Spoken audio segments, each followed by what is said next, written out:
Hello everyone, welcome to a presentation of Science and Technology in a Multicultural World by David J. Hess.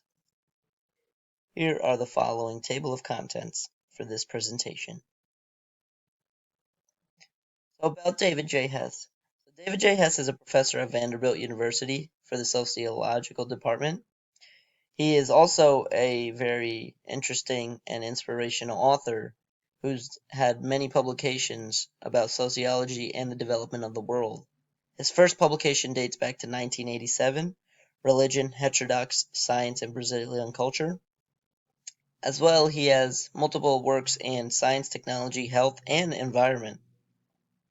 David J. Hess is the director of the Undergraduate Studies in Sociology Department, and his main focus and goal is to inspire students to understand the creation and development of social cultures within the world. So, Chapter 1, he describes how the basic concepts of science and social science have developed throughout the world. He's also explained how through 1970s the interdisciplinary of sociology and technology involving humanistic professions has increased. The four main concepts that he focuses on is how social constructivism and cultural relativism have developed through decisions, observations, generalization of theories, and methodologies. Hess explains how there is always a reaction and a counterreaction, how one impacts the other, such as X to Y. He explains how social constructivism is a theory that is developed by humans in social situated environments, such as society or different cultures. Cultural constructivism is a theory of observation and how independently different cultures and methodologies interact or are different. When learning about Chapter 2, Hess focuses on technototism, which is how social groups achieve coherence and identify natural phenomena. So the ability to use ethnicity, gender, class to impact the social factors of humans in everyday lives. He uses this to understand how different cultures and creations are influenced by different types of genders and ethnicities, and how technology is based off of human and social construction and the ability to use these different types of cultures to influence modern day. So, David J. Hess based this book off of the origins of the Western science to understand how science and technology has dated way back to key figures such as Ptolemy, Aristotle, and Galen. Their discoveries about the planets and the sun, and how the concepts of retrograde motion and generic models how the planets revolve around the sun has influenced our world today. When returning back to Western science, it returns back to the origin tale, which people believe that in 1543 Copernicus wrote the De Revolutionibus of Oribum, which is how the planets and the stars are all parts of a elliptical motion, and 1610 Galileo the Starry Messenger, which was also about how he used Copernicus's theory to develop the proper theory of how it's not the Earth that revolves around different planets, but it's how all these planets revolve around the sun. This is very interesting because modern science still circulates through these origin tales, even in present day, how information is described as the sun is the center point of our solar system, and all these planets and moons revolve around that.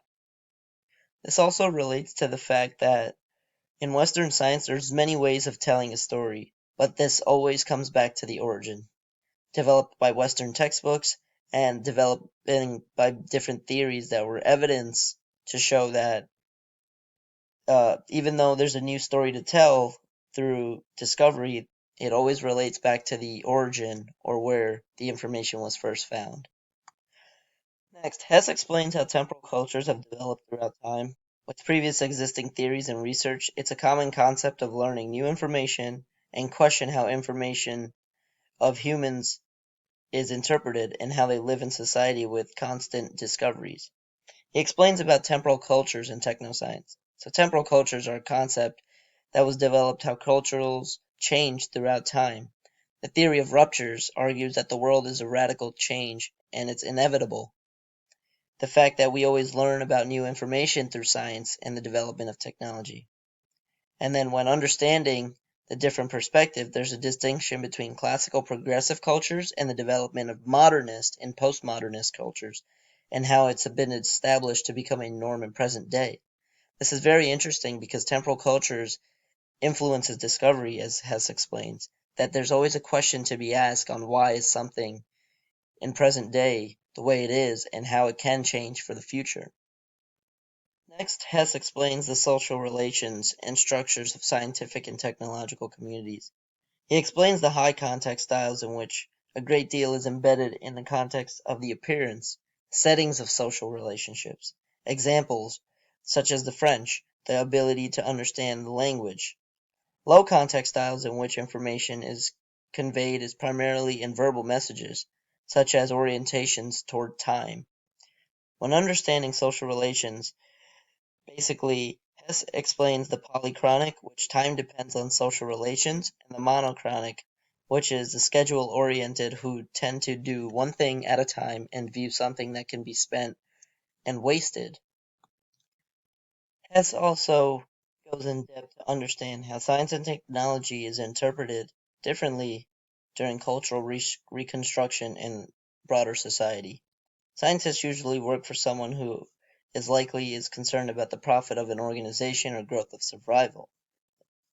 Efficiency over safety. Reconstructions from that have occurred as non-scientist group usually are more organizational powers and status, and the difference of opinions of how and where to best invest resources.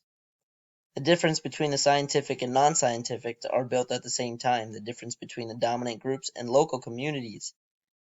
For example, many of them fight over local resources and environmental resources, boundaries between what is and what is not. Scientifics are drawn against the backdrop of local and non-local interest. So overall, when understanding Hess, there's different consumer perspectives and worker perspectives of how scientists and technology are interpreted. This also improves on how different questions can be asked in the field of sociology when understanding science. Hess also explores the other ways of knowing and doing, the ethno-knowledge and non-Western medicines. Why study the knowledge of systems other than those of modern cosmetologists, science, and technology? Well, the fact that ethno-knowledges are other ways of knowing and doing, to understand new methods and solve old and new problems. Sometimes Hess explains how there's always one way of solving a problem, but due to the fact of shared experience and perspective, there's different benefits of knowing how to solve problems easier or in better ways. This also questions about multicultural ways, how different cultures are used different methodologies to solve and understand the world of science and technology. This was very important because Hess also explains how, with cultural diversity, it's a way of understanding how technology spreads into different populations and how technology can either be beneficial or a destruction towards different communities. And finally, David J. Hess's conclusions in science, technology, and multicultural education. He does believe that the issue of equality in science and technology is incredibly present, how there's multiple gaps between different cultures, religions, and ethnicities for those who have the opportunity to understand the development of the world we live in. There's also how education is different brands, as includes multiple culturalism, as well as aspects of science and technology curriculums. Updates in classrooms and practices. The ability to understand science and technology can be done through workshops, inform faculty and students of intercultural communications, and avoid biases in the classroom and interaction.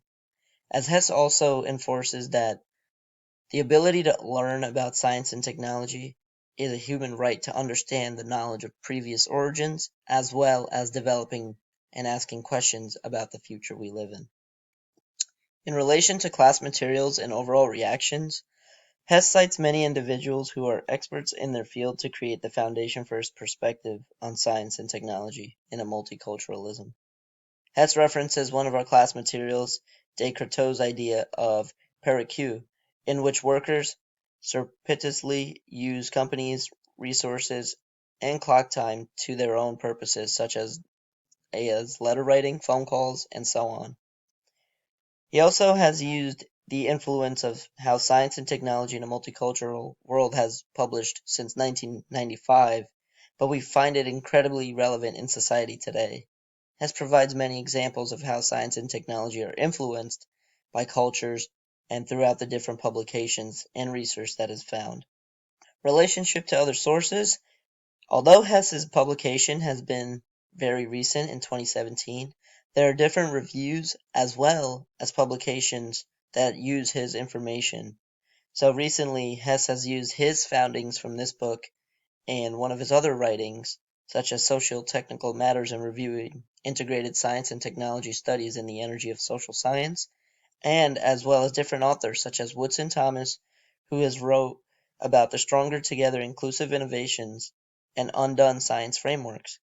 Many of these articles, as well as new publications, focus on how science and technology has been present for a long time and is still influential to writers and authors and scientists to discover the potentials of future humanistic cultural behavior.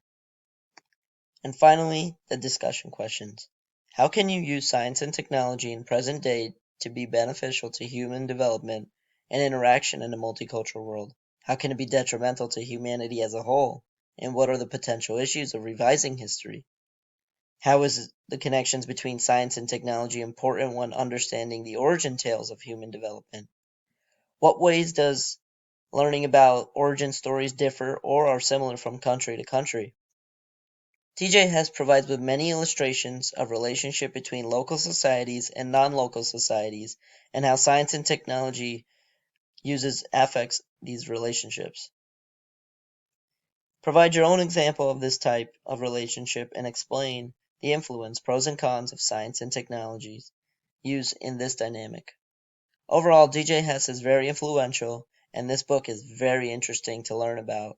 And it also questions what can potential science discoveries and technological developments help improve human life.